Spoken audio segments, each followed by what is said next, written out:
بسم الله الرحمن الرحيم الحمد لله والصلاة والسلام على رسول الله وعلى آله وصحبه ومن والاه. السلام عليكم ورحمة الله وبركاته. Don't worry, I will be speaking in English. It's a great honor and a privilege to be here in this first TEDx event in Tripoli. And it's rather significant that this is happening at the Rixos, where the former regime tried to churn out lies on a daily basis, and where heroic journalists try to say the truth to the world. We salute these heroic journalists, Libyan and foreign, who fought so hard throughout this conflict to say the truth about what was happening in Libya. And we salute all the young people who have given up their lives and their limbs and their health and their well-being, and all the mothers and the children who contributed to this great revolution. And we thank our Lord for its success. I was taught philosophy by a phenomenologist called Jeff Mitchelling, who was my dear friend and teacher at the University of Guelph. And he taught me to meditate on everything that I see. And I was, through some of the sessions, meditating on the sign behind us, this TEDxTripoli. And I got fixated on the X for some reason. Yeah? And I would like to say something about the X. The X stands for independently organized event. And I believe that the Libyan revolution was an independently organized youth event. This is extremely important to remember. There was no central command and control for this revolution. It very much emerged from every single community in every part of Libya. And really, a great salute to the Libyan people for having done this. It emerged from everywhere. It emerged with total surprise. It emerged with total completeness in victory. And I think this is a very important new phenomenon that we're seeing. These emergence phenomena that simply come up in a massive parallelism, so that you cannot really pinpoint any central command and control. I know that many people, some people at least, try to claim that they made the revolution, even said so on television. Unfortunately, it's true what they say to some extent, in that they contributed to it, but no one made this revolution except God and the inspiration He's given to the great people of Libya, who've all revolted against this tyranny. So it is an independently organized event. Secondly, the X brings to mind crossroads, and I would like to start with a slide of a major crossroads that we often pass by and forget without noticing.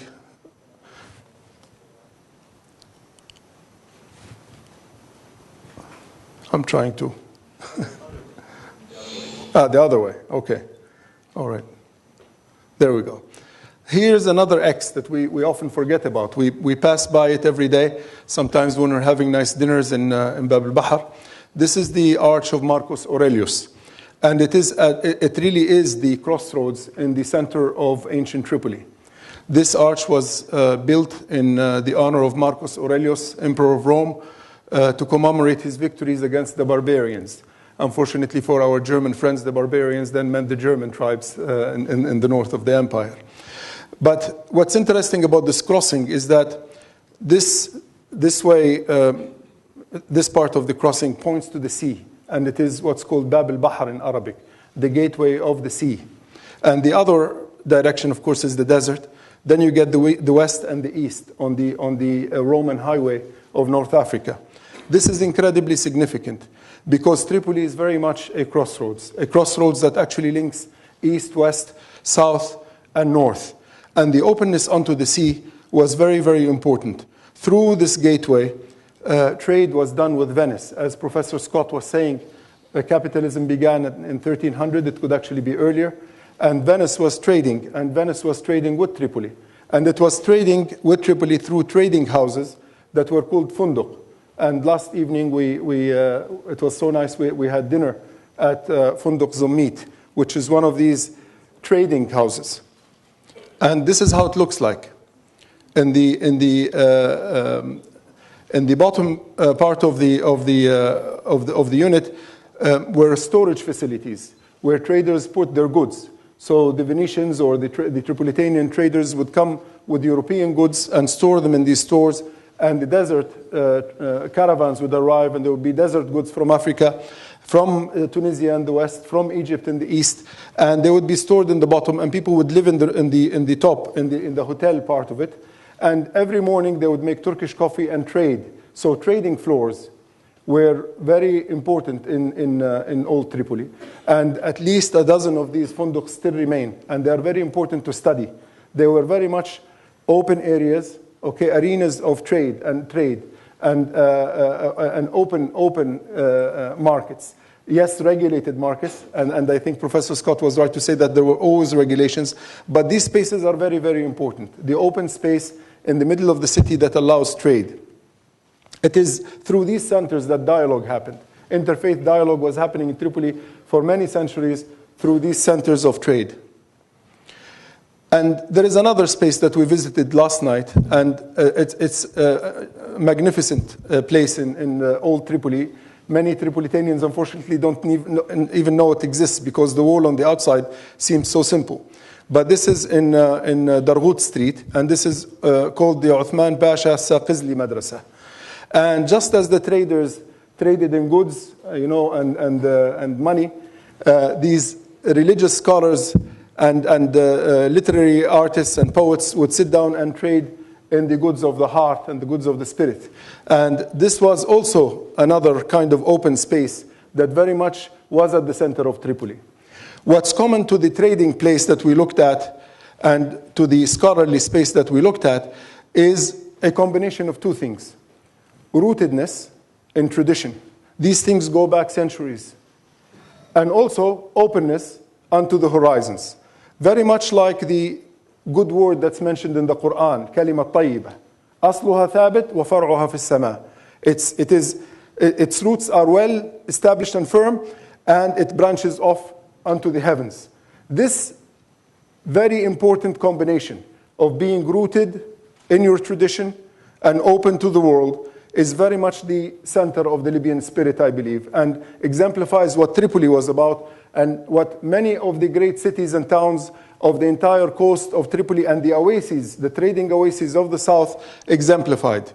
I believe that in New Libya, we need to have this combination of rootedness and openness. There is no contradiction between the two. You can be firmly rooted in your tradition, but you can open in all your horizons. And this event is an event of openness. And as we were listening to our traditional music and listening to our Libyan colleagues with their own authentically Libyan ideas, there was also openness unto all the ideas of the world, the world of TED lectures and videos and the horizons beyond. Now, what's interesting about the sign behind me is that it says TEDxTripoli. And what's interesting about Tripoli is it's a combination word. Tri, and polis, 3 cities. This is very significant in the following way. That the unit of combination was the polis. The city, it was called the city-state, but it wasn't always a state because it was a kind of a semi-independent entity, but never really independent. These polis were always parts of great confederations and networks. Tripolis was a confederation between Sabratha to the west, Oyat or Oya in the center, and we are in Oya, okay? And Liptes Magna, the imperial city of Septimus Severus, to the east. And there was also Pentapolis, the 5 cities in the east part of Libya.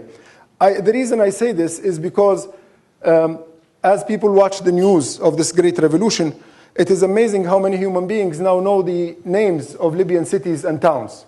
And what's interesting is that these names, which the former regime pretty much obliterated from people's memories and were invisible, have all of a sudden become visible. People began to hear of the great Misrata. People began to hear of great Zawiya and Zwara and Jdabiya and Tobruk and Darna and the oases of Kufra and Sabha. And that's very important. These units, these polis, historical units that are 2,000, 3,000, sometimes even 5,000, 6,000 years old, are incredibly important jewels that must be cherished. Enough of the centralized system that simply obliterates the individuality, the uniqueness, the tradition of these great cities.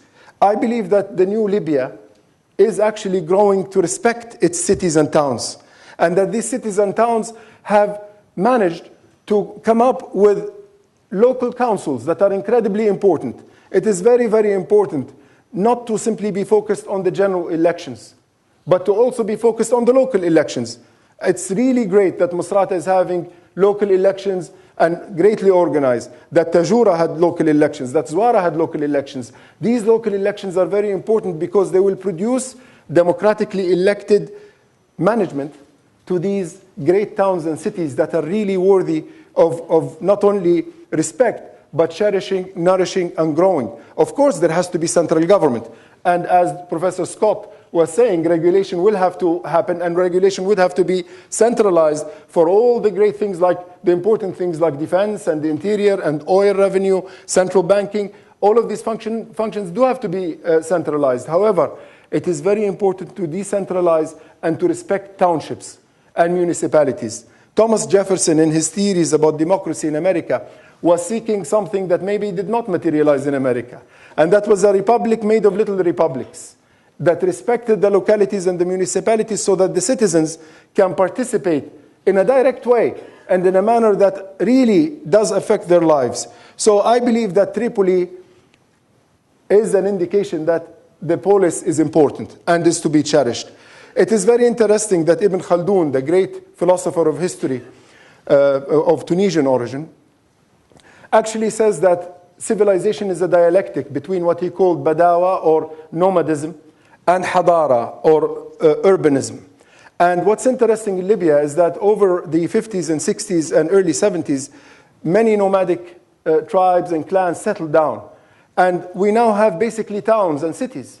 And it is extremely important to develop this civility, this civil society at the level of the Medina, the level of the town or city. It is very interesting that the Medina of Rasulullah sallallahu alaihi wasallam, the Prophet of Islam, was very much a kind of polis, a polis in a sea of nomadism that encouraged trade, that encouraged rich culture, encouraged great poetry, encouraged great humanity. And if we look at the conditions of possibility that made this Medina possible, we will find that these conditions of possibility, the kind of meta-politics of Medina, were actually moral values. It wasn't just about choosing the ruler or how the ruler ruled. It wasn't just about justice, but it was about moral values that actually make the very fabric of the Medina. So, as Ibn Khaldun points out, the Medina has many important features, and one of them is the phenomenon of codependency, that people in the Medina depend on each other, that you don't make your own bread, that you don't farm your own vegetables, that there is trade, and that people depend on each other. It is extremely important for civil society to emerge, for Madaniya to emerge, for people to feel that they need each other. And this is incredibly important, that Libyans recognize that nobody is self-sufficient. Only Allah Azza wa Jal, God, is self-sufficient. Humans depend on other humans. And this is extremely important. We depend on each other not only for economic things, but we depend on each other for knowing what the truth is, for knowing where to go. The idea that somebody can dictate to the Libyan people where they're going is a dead idea. It has died with the tyrant. It will never come back again. And no youth will ever accept being told from above how it is that they're supposed to see the new Libya. It has to be a cooperative, collaborative, mutually supporting, and mutually dependent enterprise that all Libyans participate in. And that is what makes al-Mujtama' al-Madani, or the civil society. That is what makes a true Medina, as happened in the Medina of the Prophet of Islam sallallahu alaihi wasallam, and also the Medina and the Hadara and the Hadar aspects of life that Ibn Khaldun speaks about in his great prolegomena or muqaddimah. So it is with this combination of openness and rootedness and with the polis as central to our lives. For Libya, for the new Libya to happen, we have to have cross-generational commitment. It is incredible that this revolution was not a particular generation's revolution. Yes, we salute our youth, but the elderly were part of it, and even small kids were part of it. And it's very important to remember that the flag was upheld by all generations. It is also incredibly important to recognize that just as the open space of Funduq Zammit and the open space of Madrasat Uthman Pasha were very important for the development of Libya, the open spaces of the Benghazi Square, the open spaces of the Tripoli main square, the Square of the Martyrs, are incredibly important. Democracy needs these squares. And when people try to close the main square, another square is opened. In the Square of the Tree in Benghazi, Midan al-Shajara, or the Square of Algeria, Midan al-Jazair in Tripoli. You shouldn't close the squares. It's incredibly important to have the forum, the arena for public debate. And it's incredibly important. This is a picture of the local councils as they arrived into Benghazi. It is incredibly important to have local councils emerge democratically and participate in the building of Libya. The arena is important. The emergence from the bottom up of democratic and democratically elected local councils is incredibly important, and the continuous discussion and debate and dialogue. But we also need these guys. They are very important. They're the brave people who gave up their lives and their limbs and their well-being to overthrow the tyranny. However, these people, look at the faces. They're not evil. They're beautiful, radiant faces. And we must not mutilate these people. We must not mutilate these people by just simply throwing money at them as salaries and saying that they'll just become soldiers or policemen. They're worthy of a lot more than this. Okay? These people, look at the faces. It's incredibly important to read the signs. We also need these people. You will say, what is this? This is Sahlab al-Hurriya. This is a special drink, Sahlab of freedom. This was made in the Benghazi Square and was given to everybody for free. And it was a spontaneous generosity by a family that was doing this. And the lineup, it was so tasty. This is the lineup on Sahlab al-Hurriya. Why do I bring up the Sahlab? People forget that this revolution wasn't just about bullets. It was also about giving. It was about generosity. It was about compassion. And it was about this man. This is a face that emerged out of a house in the old Medina. And this picture, as all the photos were taken by my friend of 20 years, Mr. Suhail Nakhuda, and I'm honored to have him in this room with us. He took this picture of this man. And this man symbolizes what Libya is about. Look at the humility, the love. The face is absolutely peaceful. That's what Libya is about. You cannot have a face like this if you are not in peace with God and with humanity. This is the Libya that needs to emerge. The youthful Libya, if you looked at the faces, look at his face and look at these faces. The man in the middle. This man can easily grow into this man. And we must maintain these faces. That's what Libya is about. And we must maintain her face. Look at this. This face, first of all, it's a girl, and this is incredibly important. It is greatly important to know that this revolution was made by women just as men, and that what I find most beautiful about this girl's face are the eyes, the intelligence in the eyes. This young woman is smart, and the young people of Libya are smart. And because they're so smart, they're not going to let this revolution be stolen by anyone. Not by corrupt money, not by professional revolutionaries. Again, these are buildings that are obviously in need of maintenance. The new Libya needs to be built, and the waterfront should not look like this. But look at the heavens. With all the clouds, the sun is shining forth. It is with great hope in God's infinite compassion, and in the great hope in the Libyan people, especially the youth, men and women, who will live in what's called in Islam marhama, mutual compassion, a mutual love. It is on this compassion that the new Libya is made, inshallah. It is a compassion that will overcome the cruelty that was the essence of the past regime. I thank you very much for your kind attention, for your patience. Thank you very much. May Allah be with you.